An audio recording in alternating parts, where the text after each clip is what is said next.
Hello পরাণের ভাই ও বোনেরা, আজকে তোমাদের খুব সহজে চিকেন বিরিয়ানি তৈরি করে দেখাবো রাইস কুকারে। ব্যাচেলার অথবা নতুন রাঁধুনিদের জন্য একদম পারফেক্ট রেসিপি। প্রথমে চিকেনটাকে ম্যারিনেট করে নিব। 2 কেজি পরিমাণ মুরগির মাংস নিয়ে নিয়েছি, একটু ছোট ছোট সাইজের কাট করে নিয়েছি। এর মধ্যে লবণ, আদা, রসুন, পেঁয়াজ, গরম মশলা, বিরিয়ানির মশলা, লাল মরিচের গুঁড়া, শাহজিরা, দারচিনি, এলাচ, তেজপাতা সবকিছু দিয়ে ভালোভাবে মেখে নিচ্ছি। আমি পরিমাণটা এখানে লিখে দিয়েছি।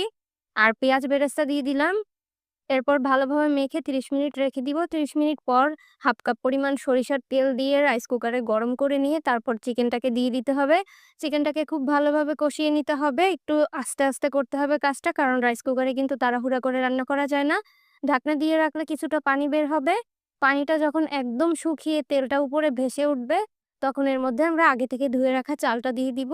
পোলাওর চালটা দিয়ে আরও কিছুক্ষণ ভেজে নিয়ে গরম পানি এড করে দিতে হবে। যতটুকু চাল দিয়েছি ঠিক তার ডাবল পরিমাণ পানি দিয়েছি।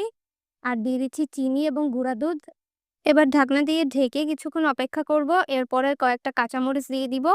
তারপর যখন একদম পানিটা শুকিয়ে আসবে তখন এর উপরে কেওড়ার জল ১ চা চামচ এবং ঘি দিয়ে দিব পরিমাণ মতো। এরপর ঢাকনা দিয়ে ঢেকে অপেক্ষা করব আরও ১০ মিনিট। আর রাইস কুকার কিন্তু একা একাই অফ হয়ে যাবে পানি শুকিয়ে গেলে। এরপর গরম গরম পরিবেশন করব চিকেন বিরিয়ানি। এই রান্নাটা সবথেকে সহজভাবে করে দেখিয়েছি। নিশ্চয়ই আপনাদের ভালো লেগেছে।